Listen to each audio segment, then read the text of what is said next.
ধূমপান এবং মদ্যপান স্বাস্থ্যের পক্ষে ক্ষতিকারক। Cigarette smoking and consumption of alcohol are injurious to health. আমরা টিম গল্পগুজব বিভিন্ন ধরনের বিষয় নিয়ে গল্প পরিবেশন করে থাকি।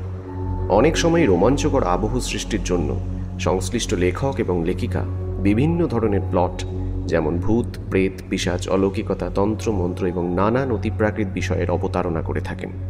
এগুলি সমস্তই লেখক ও লেখিকার কল্পনাপ্রসূত। বাস্তবের কোনো ঘটনার সাথে এর কোনো মিল নেই। যদি তেমনটা হয়ে থাকে তবে তা নিতান্তই কাকতালীয়।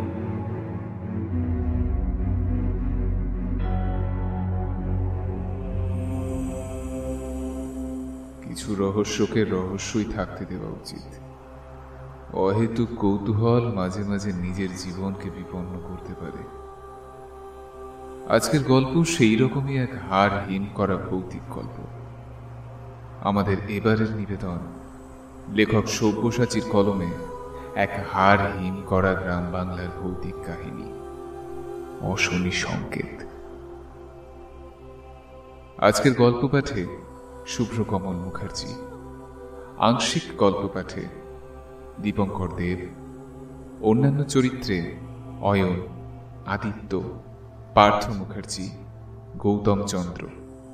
শব্দ সংযোজনে Phoenix Audioverse, mastering web session studio, poster design Shubhadeep, আবহ সাউন্ড এফেক্টস ও ভিজুয়াল গ্রাফিক্সে সোমদর্শী, নির্দেশনায় অয়ন ও সূত্রধারের ভূমিকায় আমি অমিত।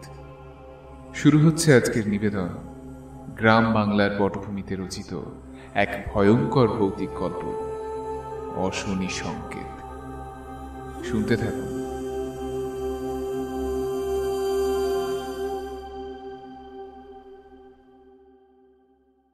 আইটিআই পাশ করে চাকরির সন্ধানে হন্যে হয়ে ঘুরে বেড়াচ্ছি, তখনই কপাল জোরে পেয়ে গেলাম কাজটা। মাইনে খুব বেশি নয়, তাও আবার ফিল্ডে গিয়ে কাজ করতে হবে। কিন্তু বাড়ির যা অবস্থা, তাতে একটা কাজ না করলে আর সত্যি চলছিল না। কোম্পানি বিশেষ বড় নয়। বিভিন্ন এলাকায়, বিশেষ করে গ্রামীণ ব্যাংকগুলিতে এয়ার কন্ডিশন লাগানোর কাজের একটা বরাত পেয়ে তারাই লোক নিয়োগ করতে বিজ্ঞাপন দিয়েছিল। কপাল ভালো যে বিজ্ঞাপনটা সময় মতো আমার নজরে পড়েছিল। যাই হোক, শেষমেশ জুটে গেল চাকরিটা। তবে ফিল্ডের কাজে প্রচুর চাপ আছে। কলকাতায় অফিস হলে কি হবে, হাওড়া হুগলি মিলিয়ে কাজের ক্ষেত্রটা অনেকটাই বড়। আমাকে হুগলি অঞ্চলের জন্য বলা হলো। সঙ্গে আমারই মতো একটা নতুন ছেলে, নাম সন্তু। এইরকমই একবার আমাদের দুজনকে পাঠানো হলো হুগলির প্রসাদপুর বলে একটা গ্রাম ও তার সংলগ্ন কিছু এলাকাতে। সে বড় একটা কম দূরত্ব নয়। প্রথমে ট্রেনে করে হাওড়া থেকে পান্ডুয়া স্টেশন, তারপর সেখান থেকে প্রায় মাইল 10 ভেতরে। আর একমাত্র যানবাহন বলতে ট্রেকারই ভরসা। সেও প্রায় আধ ঘন্টা বা 1 ঘন্টা অন্তর অন্তর একটা করে আসে। তাও তার আবার নির্দিষ্ট কোনো সময় মেনে চলার কোনো বালাই নেই। তা সে কোনো মতে সেখানকার কাজকর্ম মিটিয়ে দুপুরের খাবার খেয়ে একটুখানি জিরিয়ে নিচ্ছিলাম একটা বন্ধ দোকানের পাশে। একেই পড়ন্ত দুপুরবেলা, আশেপাশে লোকজনের কোথাও কোনো চিহ্ন নেই। তার উপরে ঝাড়া 1 ঘন্টা হতে চলল, একটাও ট্রেকারের দেখা নেই। সে যন্ত্র যে কখন আসবে, তারপরে বিশ্রী রাস্তা ধরে ঢিক ঢিক করতে করতে গিয়ে স্টেশনে পৌঁছবে, তারপর ট্রেন পাবো না। আজকে কপালে ভোগান্তি আছে। এই সমস্তই ভাবছিলাম, হঠাৎই হুড়মুড় করে হাওয়ার বেগটা গেল বেড়ে। আকাশের দিকে তাকাতেই প্রমাদ গুনলাম, সর্বনাশ, এই ঝড় বৃষ্টি হবে নাকি? একই সময়টা গরমকাল, তাই কালবৈশাখী হওয়াটা খুব একটা অস্বাভাবিক নয়। কিন্তু কাজ ফেরতা এখন যদি ব্যাগপত্র নিয়ে এই ঝড়ের মুখে পড়তে হয়, তাহলে ভয়ানক বিপদ। আকাশের যা চেহারা, তাতে বুঝলাম এখনই কোনো একটা জায়গায় আশ্রয় না নিলে যে কোনো মুহূর্তে যা খুশি একটা কিছু ঘটে যেতে পারে। যেভাবে শোঁ শোঁ করে হাওয়া আর তার সাথে পাল্লা দিয়ে মুহুর্মুহু বাজ পড়ছে, কোনো না কোনো একটা জায়গায় তো দাঁড়াতে হবেই। এখনই ঝড় উঠল বলে। সাথে সন্তু ছিল। সন্তু যেন একটু ঘাবড়ে গিয়েছিল প্রকৃতির এই আসন্ন রুদ্র রূপ দেখে। এই অবস্থায় খোলা রাস্তায় হাঁটা চলা করাটা একেবারেই বুদ্ধিমানের কাজ নয়।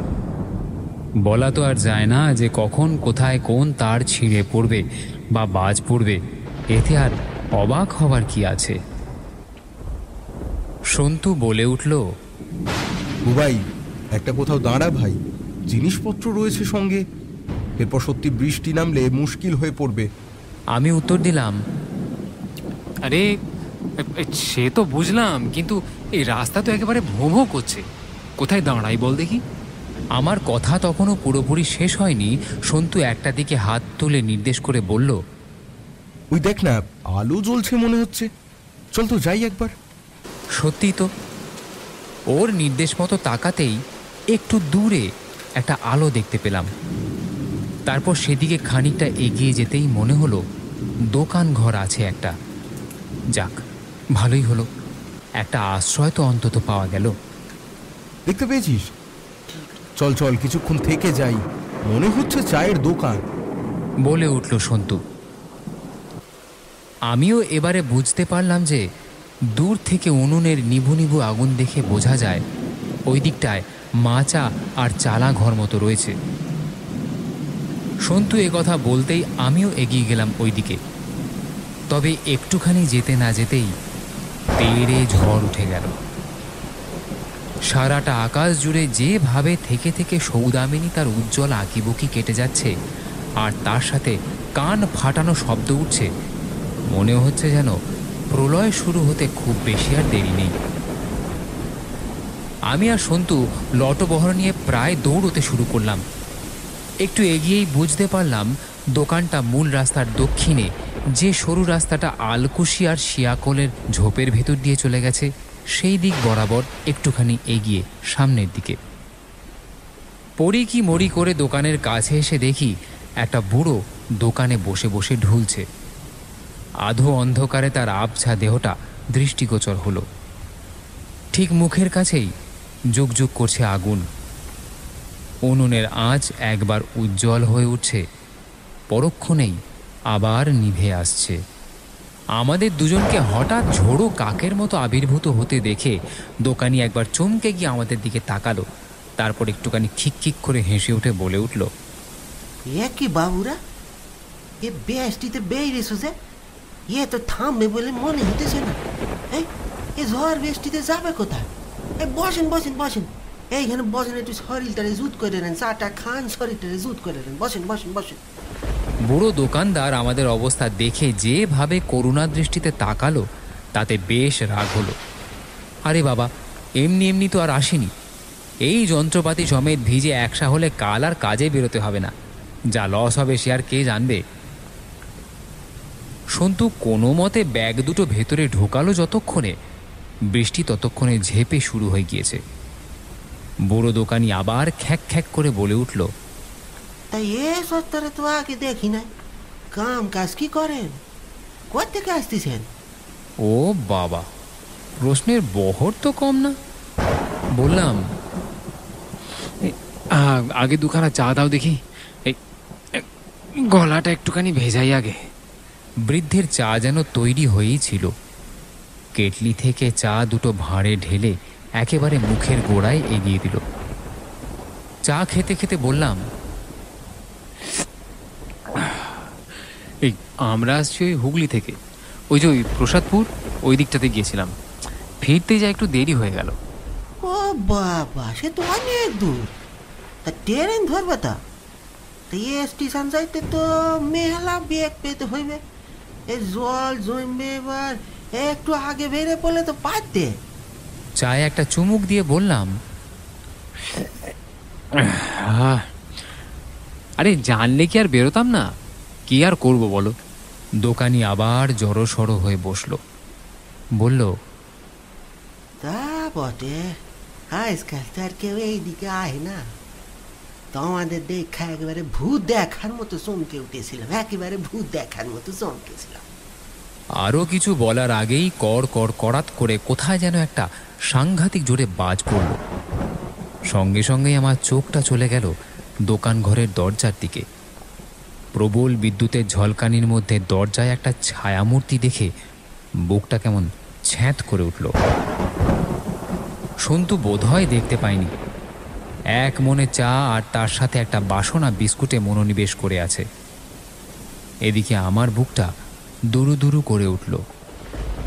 এই বৃষ্টিতে আবার এ কার আবির্ভাব হলো? বলতে বলতেই আবার প্রবল জোরে বিদ্যুৎ চমকে উঠল, আর বাজ পড়ার সাথে সাথেই সেই ছায়ামূর্তি এবার স্পষ্টভাবে চোখের সামনে ধরা দিল। আরে, এ তো একটা আস্ত জ্যান্ত লোক, পেল্লায় ঢ্যাঙা, তার উপরে আবার গায়ে বর্ষাতি আর মাথায় টুপি চাপিয়ে একেবারে ইংরেজি সিনেমার খলনায়কদের মতো লাগছে। সন্তুও এবার দেখেছে লোকটাকে। ওই বিরাট বপু লোকটা এইবার বাজখাই গলায় বলে উঠল, কি ব্যাপার হরেন? হ্যাঁ, এই ভর সন্ধেবেলা তুমি ভূত দেখে চমকে উঠছো যে বড়? লোকটার গলার স্বরে এমন কিছু ছিল যে আমরা দুজনেই বেশ তটস্থ হয়ে উঠলাম। সন্তু এতটাই চমকে উঠল যে তার হাত কেঁপে উঠে বেশ খানিকটা চা চলকে পড়ে গেল মাটিতে। বড় দোকানি বোধ করি আগে থেকেই লোকটাকে চিনত। সে বলল, আহেন আহেন কর্তা মশাই, আহেন আহেন, বসেন বসেন, এইখানে বসেন, বসেন বসেন। এদের লগে বলতেছিলাম একটু, নতুন লোক তা পেস্টিতে আটকা পড়েছে একেবারে। আপনি আসেন না, বসেন, চাটা খান, আয় নাই নাই, বয় বয়। সে না হয় বসলাম।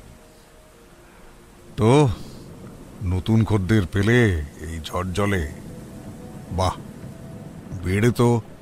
আগন্তুক লোকটি এবার আমাদের উদ্দেশ্যে জিজ্ঞাসা করলেন, তা মশাইরা কি কাজে এসেছিলেন নাকি কোনো কুটুম বাড়ি? আমি একটু হেসে উত্তর দিলাম,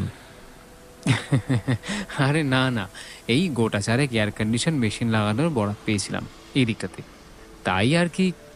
ভদ্রলোক এবার সেই বৃদ্ধ দোকানিকে আরেক কাপ চা করতে বললেন।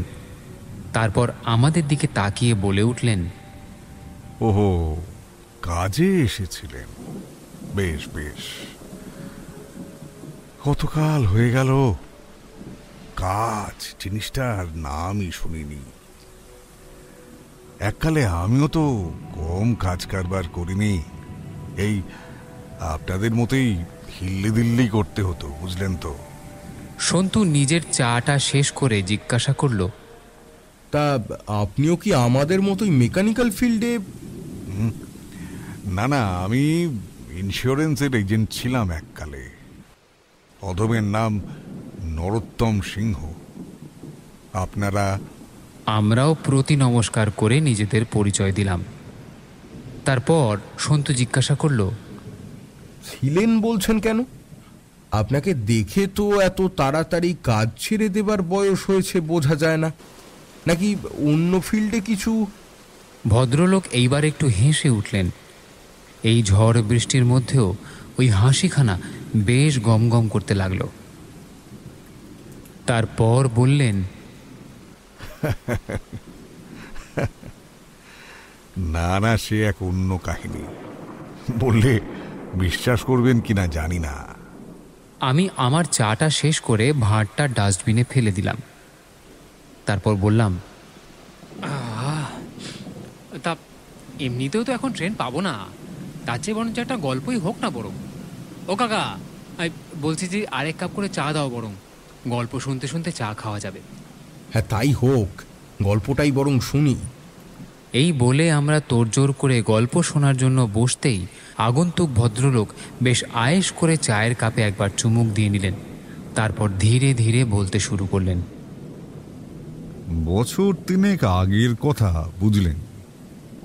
পর 2 বছর আমার কোম্পানিতে খুব একটা ভালো বিজনেস দিতে পারিনি, তাই বেশ খানিকটা ডাউন হয়ে আছি।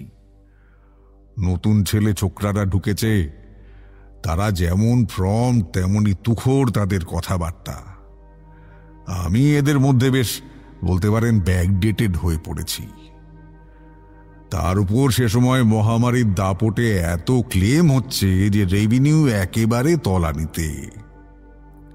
আমাকে শেষমেশ একেবারে যাকে বলে আলটিমেটাম দিয়েই দিল যে বকেয়া আর নতুন ইন্স্যুরেন্স সমেত আমাকে শুধু বিজনেস তুলে দিলেই হবে না, আগের বছর যা লস হয়েছে তার খেসারত হিসেবে টার্গেট ছাপিয়ে আরও কিছু কাজ করতে হবে।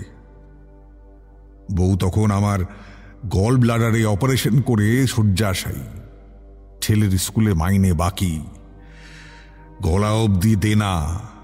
ভাবলাম এভাবে কি চলে, এর চেয়ে লাইনে মাথা দেওয়া ভালো। একদিন চেষ্টাও করেছিলাম জানেন তো, শেষে এই হরেন সে সময় কোথা দিয়ে যাচ্ছিল আমাকে ডেকে নিয়ে এসে সে কি বকুনি কি বলবো, বলে জীবন দিলেই যদি সব হতো তো আর ভাবনা থাকতো না। সেই থেকে ওর দোকানে রোজ একবার করে না এলে চলতো না। ওর দয়ায় বেশ কটা কাস্টমারও পেয়ে গেলাম। হ্যাঁ, এ চত্বরে আমার বকেয়াও ছিল কিছু, টাকা পয়সা তুলতে পারছিলাম না। তো হরেনের মুখেই খবর পেলাম যে এমনই এক ডিফল্টার রয়েছে এই পেশাদপুর গ্রামে, মানে আপনাদের শুদ্ধ ভাষায় প্রসাদপুর আর কি, বুঝতে পেরেছেন তো। ভদ্রলোকের নাম ফাল্গুনী বাড়ুচ্ছে, বয়স্ক লোক, বিয়ে থা করেননি, সঙ্গে কেবল এক বোন আছে। তার নামে এক গাদা লোন করেছিলেন ভদ্রলোক, কিন্তু কিছুতেই কিস্তি দিতে পারছে না বা কোনো কারণে দিচ্ছে না। তো ঠিকানা নিয়ে একদিন গিয়ে পড়লাম, বুঝলেন। সে পেল্লায় বাড়ি, বাড়ি কি বলবো, প্রাসাদ বলা ভালো। হ্যাঁ, বেশ খানিকক্ষণ হা করে চেয়ে রইলাম। তারপর বিশাল গেট পেরিয়ে এগোতেই বুঝলাম যেই থাকুক বাড়িতে একেবারে বাড়ির স্ত্রী বহাল রাখতে পারদর্শী না। নইলে এত বড় বাড়ির চারপাশটা কি অপরিষ্কার, আগাছার স্তূপ, মরা গাছের ডাল, ভাঙা কুয়ো, সব মিলিয়ে একেবারে দৈন্যদশা বলা চলে আর কি।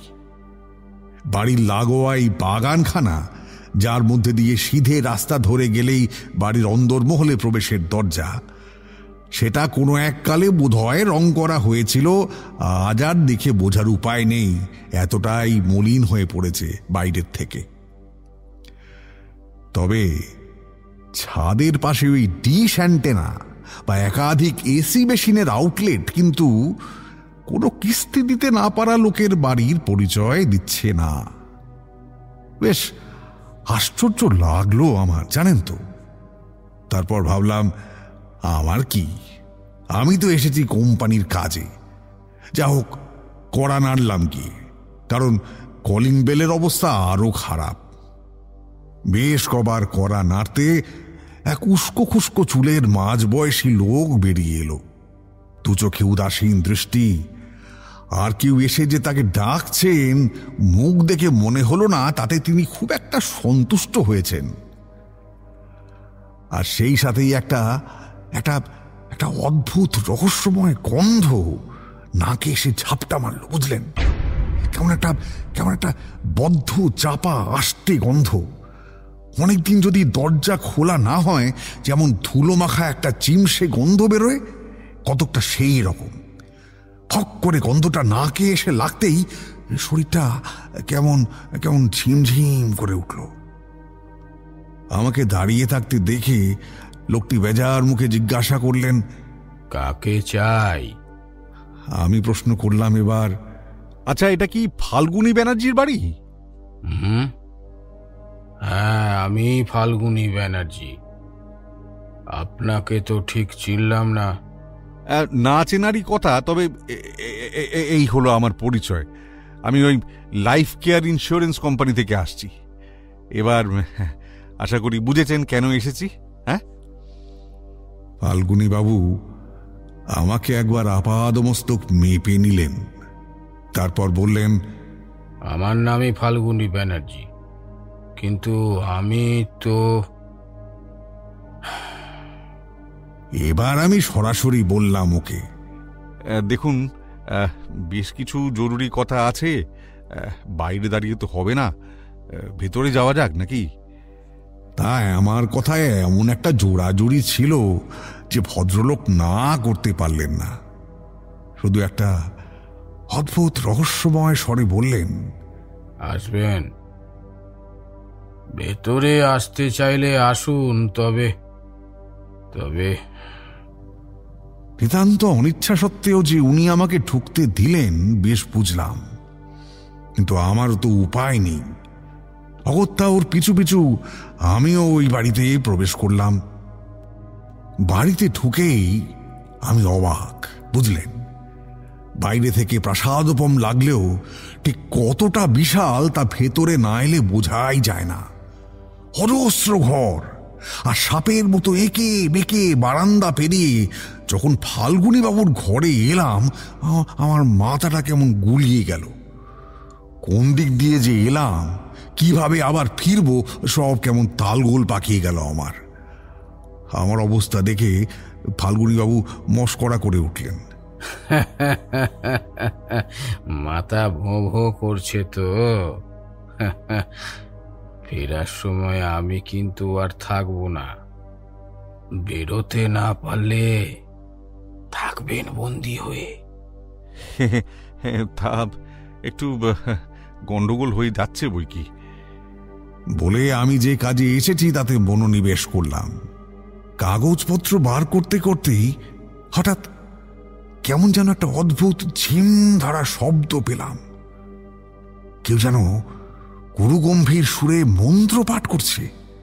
ঠিক মন্ত্র বললে ভুল হবে, একটানা অদ্ভুত সুর। গোটা বাড়িটাই সেই সুরের তালে গম গম করছে যেন। জিজ্ঞাসা করলাম, বাড়িতে কি পুজো আছে নাকি কোনো? ফাল্গুনী বাবু অন্য মনস্ক থাকায় প্রথমে শুনতে পাননি বোধ হয়। আমি আবার জিজ্ঞাসা করলাম, ও ফাল্গুনী বাবু, বলছি বাড়িতে কি পুজো টুজো আছে নাকি কোনো? উনি প্রথমে স্থিরভাবে তাকিয়ে রইলেন, তারপর বললেন, পুজো? না না, কে করবে এখন? আগে বোন করতো, এখন আর পারে না। শরীরটাও আর জুতের নেই। ও আচ্ছা, আমি ভাবলাম কেউ বুঝি মন্ত্রতন্ত্র পড়ছে। ওই যে ওই যে ওই যে শব্দ হচ্ছে। হ্যাঁ,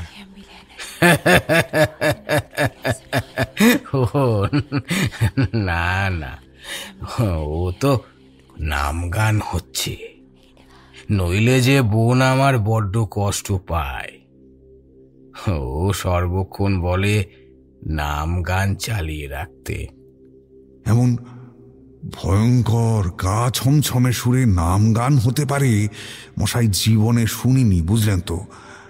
তা আমি প্রশ্ন করলাম, তা আপনার বোন কোথায়? ফাল্গুনী বাবু উত্তর দিলেন, আছে তো এখানে, ওপরের ঘরে ঘুমোচ্ছে। আমি এবার বেশ অবাক হলাম।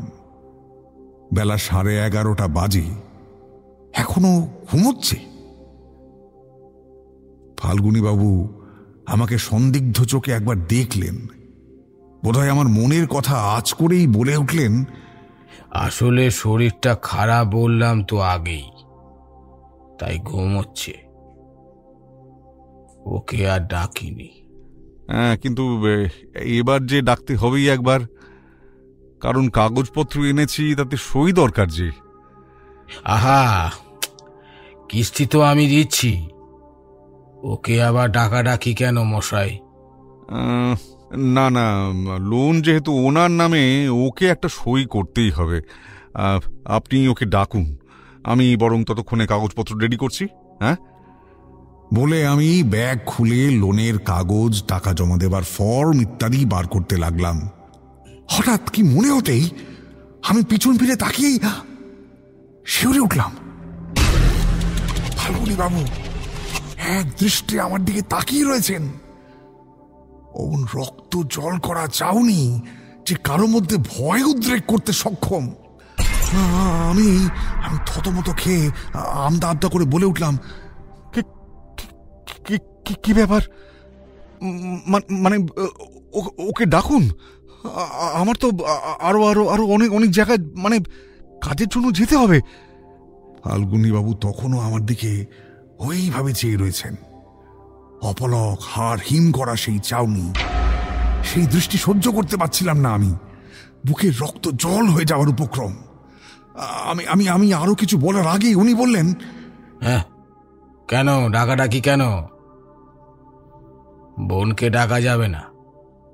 আপনি যা করার এখানে করে নিন, আর আমি দরকারে সই করে দেব। কণ্ঠস্বর অসম্ভব রকম ঠান্ডা আর থমথমে। ওই ভয়াবহ পরিবেশে, যেখানে বাতাস পর্যন্ত ভারী হয়ে আছে, তার সাথে একটা ওই উগ্র ঝিম ধরা ঝাঁঝালো গন্ধ প্রথম থেকেই আমাকে অবশ করে দিয়েছে। আমি আমি কি বলবো ভেবে পেলাম না, জানেন তো। ফাল্গুনী বাবু এখনো তাকিয়ে নিমেষ। গোটা ঘর থমথম করছে। তারই মধ্যে এক টানা কোন দুর্বোধ্য ভাষায় এই মন্ত্র পাঠের আবহ এক অতি প্রাকৃত পরিবেশের জন্ম দিয়েছে।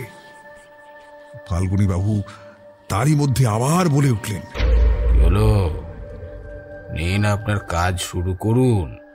হ্যাঁ, আমি মানে হ্যাঁ, আপনি আর আমি মিলেই কাজটা করব, অন্য কাউকে প্রয়োজন নেই।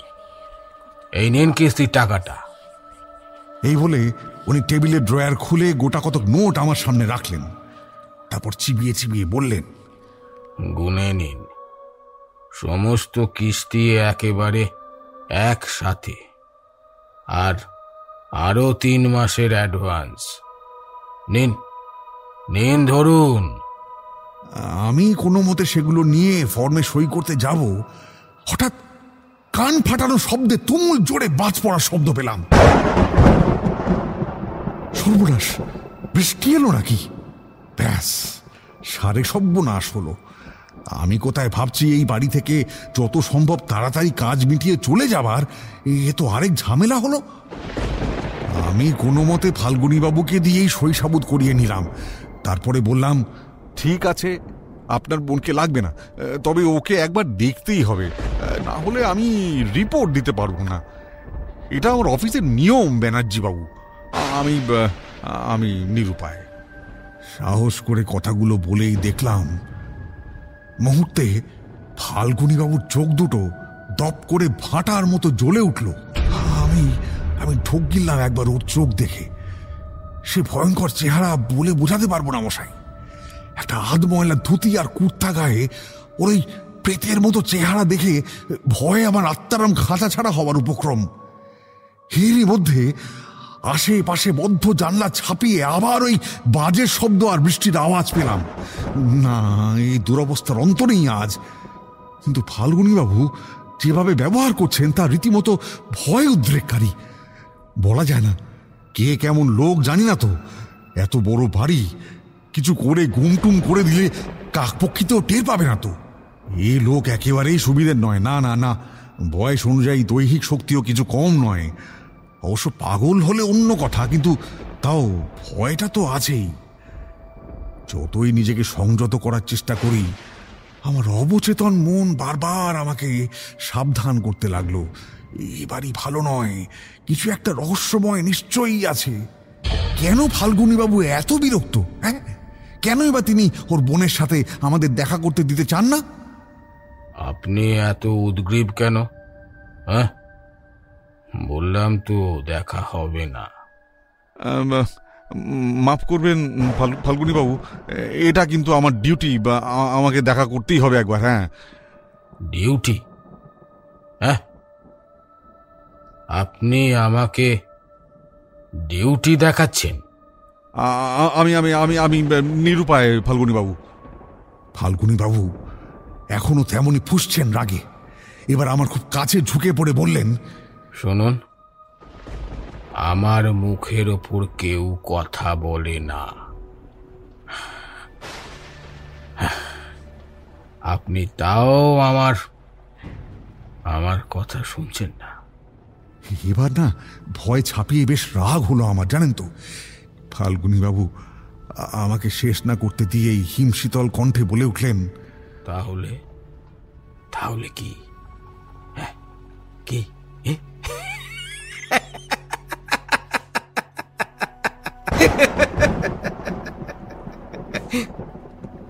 ওর এই বীভৎস অট্টহাসি গোটা বাড়ি জুড়ে প্রতিফলিত হতে লাগলো। সেই সাথে বৃষ্টি ও বাজ পাল্লা দিয়ে সঙ্গত দিতে লাগলো। উনি হাসতে হাসতে বলতে লাগলেন, আমার বাড়িতে আমার মুখের উপর কথা, হ্যাঁ? এত সাহস আপনার? দেখুন, আমার উপর যা নির্দেশ আছে তা আমি মানতে বাধ্য মিস্টার ব্যানার্জি। কেন আপনি আমাকে বাধা দিচ্ছেন বলুন তো? হ্যাঁ, বেশ, তবে আপনি একবার দেখেই যান তাহলে। কিন্তু তাতে যদি আমার বোনের কোনোভাবেই অস্বস্তি অনুভব করে, আমি কিন্তু আপনাকে ছেড়ে কথা বলবো না। বলেই ফিস ফিস করে আমার কানের একদম কাছে মুখ এনে বলে উঠলেন, ওর যদি কোনো অসুবিধা হয়, মেরে লাশ টাঙিয়ে দেব। আমার গা হাত পা ঠান্ডা হয়ে গেল। ওরকম রক্ত জল কারা হুমকি শুনে এই কার পাল্লায় পড়লাম আমি? চাকরি বাঁচাতে এসে নিজের প্রাণটা না যায়। এবার বললাম, না মানে কি বলছেন? যা বলছি ঠিকই বলছি, আসুন আমার সঙ্গে। বারবার বলছেন যখন, এসে দেখে যান ওর অবস্থা। আসুন। এই বলে হির হির করে আমাকে টেনে নিয়ে চললেন উনি। ওই উৎভ্রান্ত চেহারা হলে কি হবে, গায়ে যেন ওর অসুরের শক্তি, বুঝলেন? বাইরে ঝমঝম করে বৃষ্টি পড়ছে, তারই মধ্যে আমরা দুজন এগিয়ে যাচ্ছি। জায়গায় জায়গায় ছাদ ফুটো হয়ে জল পড়ছে। ওর কবজায় বন্দি হয়ে আমি বুঝলাম যে লোককে বাধা দিলে আমারই বিপদ, তাই ওর সাথে আমিও চললাম। আবার সেই গোলক ধাঁধা, আবার সেই পোড়ো বাড়ির গন্ধ, আর এক অদ্ভুত তালে ক্রমাগত বেঁধে চলা মন্ত্রপাঠ। মনে হলো এ কেউ রেকর্ড করে কোনো সাউন্ড সিস্টেমে চালিয়ে রেখেছে একটানা। কিন্তু কেন যে এরকম অদ্ভুত ব্যবস্থা তা জানি না। এতই যদি ডিউটি প্রবণ, তাহলে আপনাকে না দেখালে যে আমার শান্তি নেই। কিন্তু আমার বোনের যদি অসুবিধা হয়, আমি কিন্তু ছেড়ে কথা বলবো না।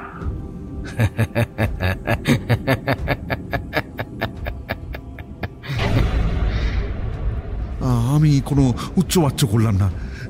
জানি যে এ কোনো বিকারগ্রস্ত লোক, তাই কিছু বলা বৃথা। শুধু ভাবছি কখন বেরোতে পারবো এখান থেকে। ঘোরানো সিঁড়ি বেয়ে ওপরে উঠলাম। দোতলাটা আরো অপরিচ্ছন্ন, কাক পায়রা যত্রতত্র নোংরা করে রেখেছে। এবার সেই বন্ধ আষ্টে গন্ধটা আরো বেশি করে পাচ্ছি। ফাল্গুনী বাবু আমাকে নিয়ে একটা ঘরের সামনে এসে দাঁড়ালেন। দেখলাম ঘর তালা বন্ধ। হ্যাঁ, তো আমি জিজ্ঞেস করলাম, কার ঘর? ফাল্গুনী বাবু বললেন, যাকে দেখতে এসেছেন আমার বোনের ঘর এটা। কিন্তু তালা বন্ধ যে, মানে? নইলে যে ও পালিয়ে যায় খালি। ওর মাথাটা আজকাল কাজ করে না যে, কত কষ্ট করে ওকে ভুলিয়ে রাখতে হয় জানেন? হ্যাঁ, আমার একটা অদ্ভুত ব্যাপার লাগলো। হ্যাঁ, যে লোক এত ভালোবাসে তার বোনকে, সে কিনা এভাবে তালা দিয়ে রাখবে, সে যত যাই হোক না কেন? হ্যাঁ বলুন তো। অবশ্য পাগল হলে অন্য কথা, হুটহাট বেরিয়ে যাবার চেয়ে ব্যবস্থা ভালো। তাও একটা সন্দেহ মনের কোণে বারবার উকি দিচ্ছিল। বলতে বলতে তালা খুলে ভেতরে প্রবেশ করলাম দুজনেই। অন্ধকার স্যাঁতস্যাঁতে এক ঘর। দরজা খুলতেই একটা বিশ্রী গন্ধ এসে নাকে ঝাপটা মারল। গাটা গুড়িয়ে উঠল আমার। অনেক দিনের না খোলা দরজা জানলা আর ধুলো জমা গন্ধের সাথে যদি একটা আষ্টে পচা দুর্গন্ধ মেশানো বাতাস ঘরোয়া পরিবেশ একেবারে ভারী করে রেখেছে। সেই সাথে ভীষণ ঠান্ডা ঘরখানা। তাকিয়ে দেখি এই ঘরেও এয়ার কন্ডিশনার চলছে। হ্যাঁ, সত্যি সত্যি যেন মনে হচ্ছে কোনো পাহাড়ে চলে এসেছি। এমন হিমেল এক পরিবেশ, তার মধ্যে এক অশরীরী অনুভূতি আর ওই ভয়ঙ্কর মন্ত্রপাঠ। পুরো বাড়ি সাথে এই পাগল, এই মানুষের হার্ট ফেল করার জন্য মশাই একেবারে উপযুক্ত পরিবেশ। আসুন, দেখে যান, এসে দেখে যান। হয়তো ওই যে আমার বোন শুয়ে আছে, যান দেখুন। এই বলেই আমাকে একটা হ্যাচকা টান দিলেন হাত ধরে। এমনিতেই আলো প্রচন্ড কম, তারই মধ্যে হঠাৎ বাইরে থেকে ঘরে ঢুকে দেখি চোখটা তখন শোয়নি। আমি কোনো মতে তাকাতেই দেখলাম প্রকাণ্ড ঘরের এক কোণে বিছানায় চাদর মুড়ি দিয়ে কেউ শুয়ে আছে। তবে এমন ভাবে তিনি রয়েছেন যে দেখাই দেয়। কি হলো? যান দেখুন। পালগুনি বাবুর গলা পেয়ে চমকে উঠলাম। এরই মধ্যে একেবারে ঘাড়ের কাছে এসে যেন নিঃশ্বাস ফেললেন। মনে হলো আমাকে যেন জরিপ করছেন, যে কোনো মুহূর্তে যদি ওর বোনের ঘুম ভেঙে যায় তাহলে রক্ষে নেই, হিংস্র সাপদের মতো ঝাঁপিয়ে পড়বেন। না আর দেখে কাজ নেই, মানে বেরোতে পারলে বাঁচি, এই ভেবেই বললাম, আমার দেখা হয়ে গেছে, তাহলে আর কিছু দেখতে চান? না না না না, এতেই হবে। তাহলে এবার আপনি আসতে পারেন। যেভাবে এসেছেন ওইভাবেই চলে যান। কি বলছেন? কি? আর আমি যাব মানে? আর আপনি? এভাবে দরজা খোলায় ওর ঘুমের ব্যাঘাত ঘটতে পারে।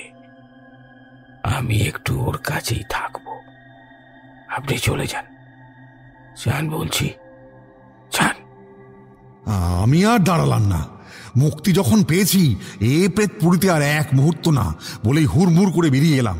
প্রথমে পুরো গুলিয়ে গেলেও কোনো মতে দরজার কাছাকাছি এসে দাঁড়াতেই দেখি বাইরে রীতিমতো দুর্যোগ চলছে। না, ব্যাগটা আগে বাঁচাতে হবে, অনেক কাগজপত্র আছে। এই ভেবে হাতরাতেই খেয়াল হলো, সর্বনাশ, ব্যাগ তো ফাল্গুনী বাবুর ঘরেই পড়ে আছে। ভয়ের চোটে আমি এমনিতেই বেরিয়ে এসেছি, ভুলেই গেছি ব্যাগের কথা। উফ, আবার ওই ঘরে যেতে হবে ভেবেই গাটা অসাড় হয়ে এলো। কিন্তু উপায় নেই, যেতে তো হবেই। যা হোক, কোনো মতে ফাল্গুনী বাবুর ঘরে পৌঁছে দেখি তখনও ভদ্রলোক দোতলা থেকে নামেননি। টেবিলেই ব্যাগটা রয়েছে। সেটা নিয়ে বেরোতে যাব, এমন সময় একটা শব্দ শুনে থমকে দাঁড়ালাম। কেউ কি কাঁদছে? হ্যাঁ, তাই তো, চাপা স্বরে গুমড়ে গুমড়ে কাঁদছে। আর সেই স্বর ভেসে আসছে দোতলার থেকে। সেখানে রয়েছে ফাল্গুনী বাবু আর ওর অসুস্থ বোন। একবার মনে হলো, কি দরকার, যে কাঁদছে কাঁদুক না, আমার তাতে কি, যেভাবেই হোক পালাতে পারলে বাঁচি। কিন্তু পরক্ষণেই আমার মনের একটা অংশ যেন নেবৃতে বলে উঠল, আমি যেন একবার সবটা দেখেই যাই। বুঝলেন মশাই, এ কৌতূহল বড় বিষম বস্তু, অত সহজে তার নিবৃত্তি হয় না। আমার ক্ষেত্রেও তাই হলো। কিছুতেই পালিয়ে যেতে পারলাম না। ব্যাগটা কাঁধে নিয়ে বাইরের দিকে না গিয়ে পা টিপে টিপে আবার উপরে উঠতে লাগলাম। দোতলায় এসে সেই ঘরের কাছে যেতেই মনে হলো ফাল্গুনী বাবু এখনো সেই ঘরেই আছেন। কান্নার শব্দটা সেখান থেকেই আসছে। চুপি সারে দরজার কাছে গিয়ে দাঁড়াতেই বুঝলাম সেটি ভেজানো আছে। পুরনো দরজা, ঠেললেই তো শব্দ হবে, তার চেয়ে পাশেই একটা জানলা দিয়ে চোখ রাখা ভালো। গুমড়ে গুমড়ে যে কাঁদছে সেই ঘরেই আছে। জানলায় চোখ রাখতেই পর্দার ফাঁক দিয়ে দেখতে পেলাম দৃশ্যটা। বিছানা আঁকড়ে পড়ে আছেন ফাল্গুনী বাবু, মাঝে মাঝে কেঁপে কেঁপে উঠছেন। দরজায় অল্প ফাঁক আছে বলেই বুঝতে পারলাম আদপে উনি ফোঁপাচ্ছেন। তার মানে এতক্ষণ যার কান্নার শব্দ শুনছিলাম সে আর কেউ নয়, ফাল্গুনী বাবু নিজেই কেঁদে চলেছেন। অদ্ভুত লাগলো। একটু আগেই যে লোকটা আমাকে রীতিমতো শাসাচ্ছিল তার এমন অবস্থা কেন? ওর বোনের কি তাহলে শরীরটা আরো খারাপ করলো, নাকি আমি যা ভাবছি তাই? না, একবার গিয়েই দেখি। একবার গিয়েই দেখি, এই ভেবে যেই না দরজার পাল্লাটা ঠেলেছি, এমন সময় ফাল্গুনী বাবু চমকে আমার দিকে ফিরে তাকালেন। ও, সেই ভস্ম করে দেওয়ার মতো চাউনি, লাল টকটকে চোখ ছলছল করলেও অতি ভয়ঙ্কর ভাবে আমার দিকে দৃষ্টি নিক্ষেপ করছেন। আপনি এখনো যাননি? বলছিলাম না চলে যেতে? কি হলো জান? ওর শীতল কণ্ঠস্বর শুনে আমার রোমগুলো কেমন খাড়া হয়ে উঠল। সত্যি তো আমার এখানে আসার আদৌ কি কোনো দরকার ছিল? না, মানে আমি আমতা আমতা করছি দেখে তিনি আবার প্রচন্ড জোরে চেঁচিয়ে উঠলেন, আপনার সাহস তো কম নয়, এত স্পর্ধা! আমি বলার সত্ত্বেও। না না, মানে আচ্ছা, আপনার বোনের কি হয়েছে বলুন তো? হ্যাঁ, আর আপনি এইভাবে এরকম করে কাঁদছেন কেন? আমি জানি না কোত্থেকে সাহস পেলাম কথাগুলো বলার, কিন্তু বলেই বুঝলাম জীবনে সব থেকে বড় ভুলটা করলাম। ফাল্গুনী বাবু এতক্ষণ ওর বোনের বিছানা আঁকড়ে বসেছিলেন। আমার উপর চোটপাট করে উঠতেই ওর জামার হাতায় খোঁচা লেগে ওর বোনের শরীর থেকে চাদরটা গেল সরে। আর তখনই দেখলাম সেই হাড় হিম করা দৃশ্য। কোথায় ফাল্গুনী বাবুর বোন? বিছানায় তো কেউ নেই। চাদরের তলায় শুয়ে একটি আস্ত নরকঙ্কাল, এখনো যার সাথে কালচে হয়ে যাওয়া শুকনো চামড়া মাংস পচে বিছানার সাথে লেগে আছে। সব মিলিয়ে একটা বাসি অনেক দিনের পুরনো মরা খাটে শোয়ানো রয়েছে। এই ভয়াবহ দৃশ্য দেখে আমার চোখ কপালে উঠে গেল, হাত পা অবশ হয়ে এলো।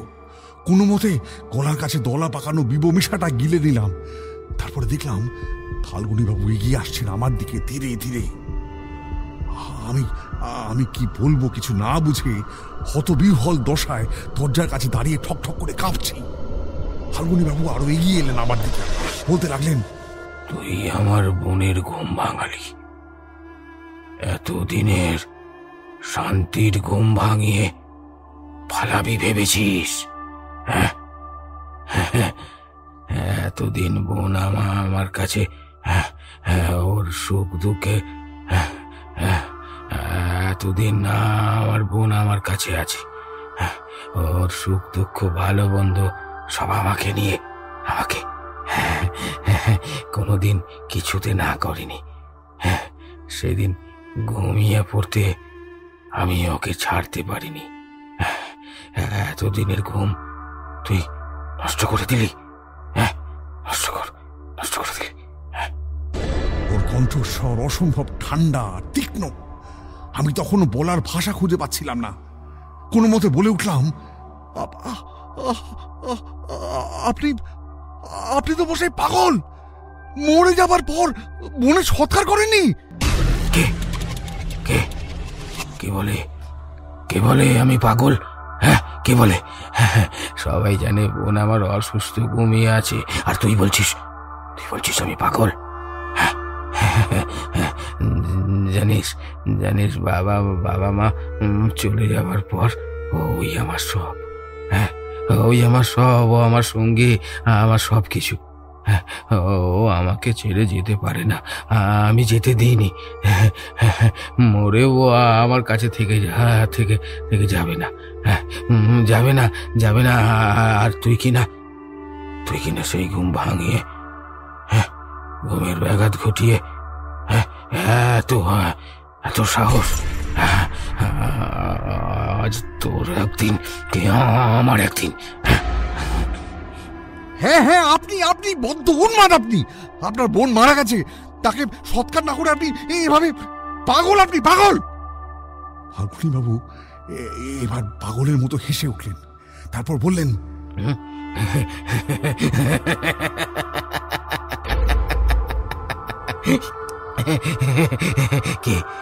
কে বলে আমি পাগল? আমার বোন বেঁচে আছে, হয়তো দেখ বেঁচে আছে। আমার বোন বেঁচে আছে।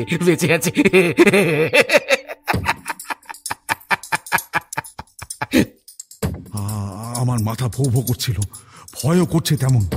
তারপর বলতে দেখি বিছানার শোয়ানো কঙ্কালটা যেন ঠিক স্থির নেই। সেটা অল্প অল্প নড়ছে। আমি এবার পিছু করতে লাগলাম, এই জায়গা মোটেই সুবিধের নয়। এখান থেকে যে করে হোক পালাতে হবে। কিন্তু ও কি কঙ্কালটা একবার ধীরে ধীরে মাথাটা কাত করলো। সঙ্গে সঙ্গে দেখলাম একটা বিশাল বড় কালো পোকা খুলির মধ্যে থেকে একটা চোখের কোটর থেকে অন্য চোখের কোটরে ঢুকে গেল। গা গুলিয়ে উঠলো আমার। এসব কি দেখছি আমি? এ কি আদৌ ইহলোকের কোনো দৃশ্য? এবার কঙ্কালটা উঠে দাঁড়ালো, আর তা দেখে ফাল্গুনী বাবু সে কি আনন্দ! বাচ্চা ছেলেদের মতো হাততালি দিয়ে উঠলেন।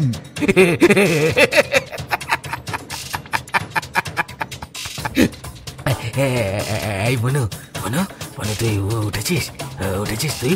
হ্যাঁ, দেখ না ও কিছুতেই বিশ্বাস করছে না। হ্যাঁ রে, ওই দেখ বলে দে তুই মরিস নি। হ্যাঁ, বলে দে তুই বেঁচে আছিস। বল। আমি ভয়ে থরথর করে কাঁপছি। তখন সেই নরকঙ্কাল ধীরে ধীরে উঠে বসে আমার দিকে এগিয়ে আসছে। ভাগ্যিস আমার নার্ভ ফেল করেনি। তখনই আমার ষষ্ঠ ইন্দ্রিয় মনে করিয়ে দিল যে জায়গা ছেড়ে এখনই না পালালে আমার মৃত্যু নিশ্চিত।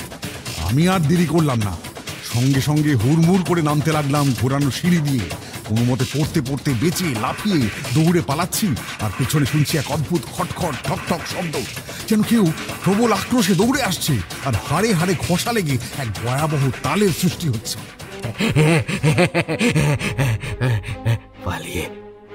পালিয়ে যাবার রাস্তা নেই।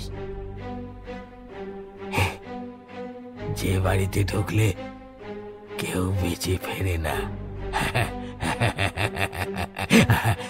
আমার বোনের বিশ্রামের ব্যাঘাত ঘটালে দেখো আমি বাঁচতে দিই না। তোকেও আমি বাঁচতে দেবো না।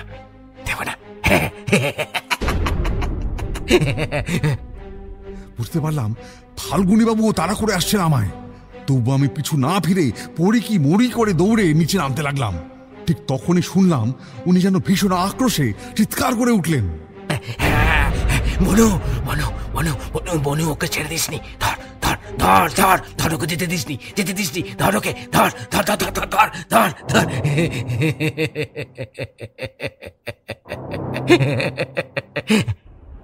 আমি কোনো মতে দৌড়ে বাড়ির সদর দরজার কাছে এসে পৌঁছতে একবার পিছন ফিরে তাকালাম। কিন্তু এ কি, এরই মধ্যে যে ফাল্গুনী বাবু আমার পেছনে এসে দাঁড়িয়েছেন। এত সহজে তো তোকে যেতে দেব না।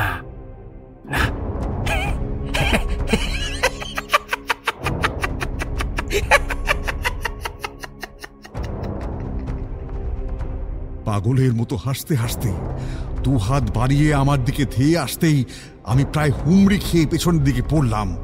কোনো মতে দরজা খুলে বাইরে আসতেই ব্যাপক বৃষ্টির জলে একেবারে কাক ভেজা হয়ে দেখি গোটা বাড়ি জুড়ে এক অপরিসীম হাহাকার আনাচে কানাচে পাক খেতে খেতে ঘুরছে। তবু যা হোক, বাড়ির বাইরে আর ফাল্গুনী বাবুকে বেরোতে না দেখে এক দৌড়ে বড় রাস্তায় এসে উঠি। বুঝতে পেরেছিলাম এই বাড়িটাই ভুতুরে। হ্যাঁ, কোনো মতে পালিয়ে এসেছিলাম সেদিন। জানেন কি করে যে সে যাত্রা বেঁচে গিয়েছিলাম সে শুধু আমি জানি। এই পর্যন্ত বলার পর ফাল্গুনী বাবু একটু থামলেন। এমন অদ্ভুত রোমাঞ্চকর কাহিনী সত্যি কথা বলতে আমি আগে কোনোদিনও শুনিনি। সন্তুও বেশ তন্ময় হয়ে শুনছিল এতক্ষণ ধরে। এইবার সে প্রশ্ন করল, আচ্ছা, তার মানে ফাল্গুনী বাবু নিজের বোনকে কি হত্যা করেছিলেন? নরোত্তম বাবু যেন একটু ভাবলেন, তারপর বললেন, হ্যাঁ, না তা বলতে পারি না। তবে দিনের পর দিন নিজের বোনকে ওভাবে মরতে দেখেও তিনি কিচ্ছু করেননি, কিচ্ছু না। মরে পচে গলে একেবারে হাড় সর্বস্ব হয়ে গেল যে তাতেও কোনো মাথা ব্যথা নেই। ভদ্রলোককে পাগলই বলা যায়। তবে সেসব ভাবার মতো সময় আমার ছিল না। তাহলে তাহলে যে আগেই মরতুম ওখানে। আগেই মরতাম, এই কথাটা শুনে আমার কেমন যেন লাগলো একটু। জিজ্ঞাসা করলাম, মরবারই তো কথা। এইরকম ভয়ঙ্কর দৃশ্য দেখলে পরে যে কোনো লোকেরই হার্ট ফেল হওয়াটা খুব স্বাভাবিক ব্যাপার। নরোত্তম বাবু যেন একটু অবাক হলেন, তারপর বললেন, ও কিন্তু আমার তো তেমন কিছুই হয়নি। সেদিন ভয়ে দৌড়তে দৌড়তে রাস্তায় যখন আসি, ও জনমনীষী ছিল না। শেষে এই হরেনের দোকান দেখে আমি একটু বুকে বল পাই। বৃদ্ধ দোকানি হরেন এতক্ষণ দোকানের একটা কোণে ঘাপটি মেরে বসেছিল। এইবারে মুখ খুলল সে। ও কর্তা, থাক না, কেন এদের মিশে ভয় দেখাইছেন? হ্যাঁ, এই অল্প বয়সে ভয় পাইলে কি হবে? সন্তু একটুখানি গলা খাঁকড়িয়ে বলে উঠল, ভয় পাবো কেন? যতটা বাচ্চা ভাবছেন ততটাও কিন্তু আমরা বাচ্চা নই। বটে, তা কর্তার কথাগুলো শুনে তো লোকে ভয়ই মরে। আর তোমাদের বুঝি ভয় হতেছে না? না, একটুও না। ও কর্তা, এরা তো বীর পুরুষ, এদের গপে শেষ খানে একটু বইলা দেন না, দেখি কেমন ভয় না পাইয়া থাকে। আমি এবার একটু অবাক হয়ে জিজ্ঞাসা করলাম, ও বাবা, আরো আছে নাকি? আমি তো ভাবলাম শেষ। শেষ তো হলো না, ও তো কি ভাবতাম। কিন্তু এইভাবে যে মুক্তি পেয়ে যাব কে জানতো বলুন তো? নরোত্তম বাবুর কথায় কেমন একটু সন্দেহ জাগলো মনে। উনি নিজের মতো বলে চললেন, হরেনের দোকানে এসে যখন উঠি, ভিজে একেবারে চুপসে গেছি। ওরও খদ্দের নেই, তো ভাবলাম এই বৃষ্টিতে একটু চাই না হয় খাই। কিন্তু যেই না ভাবা অমনি অমনি কি বাজ পড়লো ঠিক এই দোকানের উপর। হ্যাঁ, যেখানে আপনারা বসে আছেন ওইখানে। মানে ব্যাপারটা এইবার আর সুবিধের লাগছিল না। কি সব বলছেন নরোত্তম বাবু? দোকানি হরেনও ফিক ফিক করে হাসছে যে। বাইশ তো পড়ল, একেবারে মাথার উপর বাইশ পড়ল, সব চলি গেল। এই দেখেন না, দেখেন শরীরটার কি অবস্থা হয়েছে, দেখেন, দেখেন দেখেন দেখেন। এই বলে সে নিজের জামাটা খুলে দেখাতেই চমকে উঠলাম। ও কি, এই যে রক্ত মাংসর বদলে শুধুই হাড়, আর তার জায়গায় শুধু পোড়া কালো কালো দাগ। সারা শরীরটা একেবারে জ্বলে গেছিল পুরো। বড় কষ্ট জানেন। এইবার আমার বুকটা ঢিপ ঢিপ করতে শুরু করেছে। চারিদিকে কোথাও লোকজনের কোনো চিহ্ন নেই। বৃষ্টি পড়ছে অল্প অল্প। সন্তুও উঠে দাঁড়িয়েছে এবার। নরোত্তম বাবুর গলাটাও রীতিমতো অপার্থিব লাগছে। সবাইকে বলি জানেন, সকলেই ভয় পায় আমাদের দেখে। মরা মানুষকে কে আর বুঝবে বলুন তো? কিন্তু আমার অবস্থাটা একবার ভাবুন দেখি।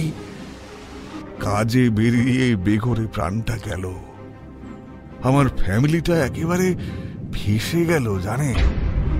আমি বেশ ভালো মতো বুঝতে পারছিলাম মস্ত গন্ডগোল আছে এখানে। নির্ঘাত কোনো অশরীরীদের পাল্লায় পড়েছি। আর এক মুহূর্ত দেরি না করে হুড়মুড় করে বৃষ্টির মধ্যে বেরিয়ে এলাম।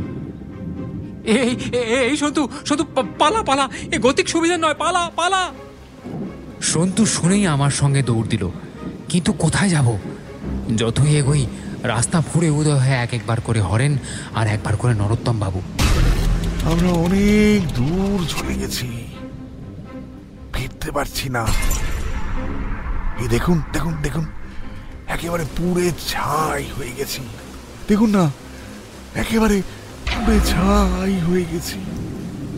পুরা একবারে ঝামা হয়ে গেলাম গা। কেউ দেখতে পাইল না, কেউ আইলো না, একেবারে বেঘরে বেরান্দারে দিতে হইল। এই দেখেন না কি অবস্থা হয়েছে, বলতে বলতেই একটা প্রচন্ড হাহাকার একেবারে পাক খেতে খেতে ছুটে এলো, যেন তীব্র যন্ত্রণায় কেউ কাঁদছে। কিছুতেই বেরোতে পারছি না এই ভয়ঙ্কর সময়ের জাল কেটে। সন্তু, পালা! পড়ি কি মরি করে দুজনে প্রচন্ড জোরে ছুটতে লাগলাম। সঙ্গে সঙ্গে অনুভব করলাম কারা যেন পাগলের মতো আমাদের দিকে ধেয়ে আসছে। আমাদের কথা শুনলেন না তো? বড় কষ্ট, বড় কষ্ট। দেখেন কথা, দেখো বলে কিছু নাই, পুরছে সবটা। দেখেন না, এই দেখেন, দেখেন দেখেন দেখেন, উড়ে মরলে অনেক জ্বালা। কথা শরীরটা একেবারে ঝামা হয়ে গেছে, কথা পুরে একেবারে ছাই হয়ে গেছে। এই দেখেন দেখেন দেখেন, কোথায় যাবেন এই দেখেন আগে।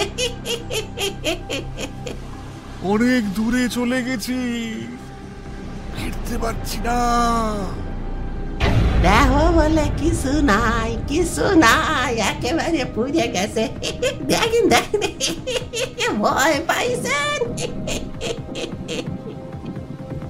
দিক বিদিক জ্ঞান শূন্য হয়ে দৌড়তে দৌড়তে আমরা শেষ পর্যন্ত পড়ে গিয়ে জ্ঞান হারাই।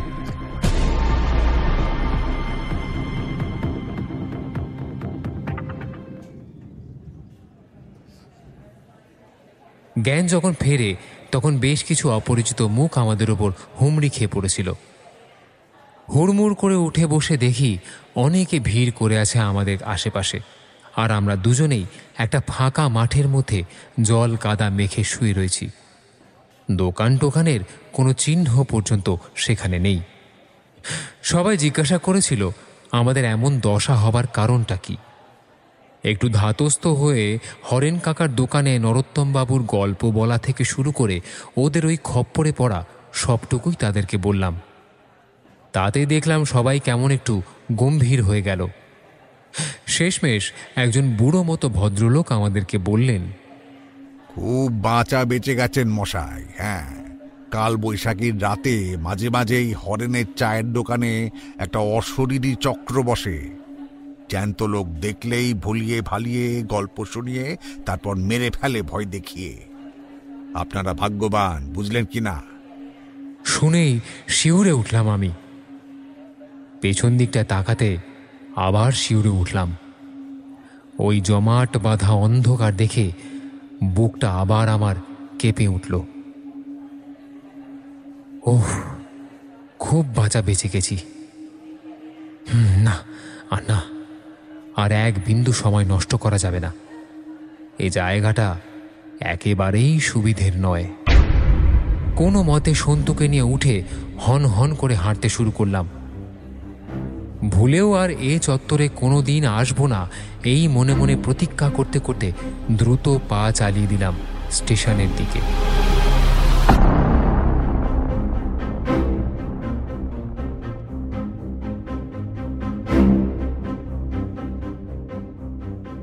কেমন লাগলো আমাদের আজকের গল্প নিচে কমেন্ট করে জানাতে কিন্তু একদম ভুলবেন না।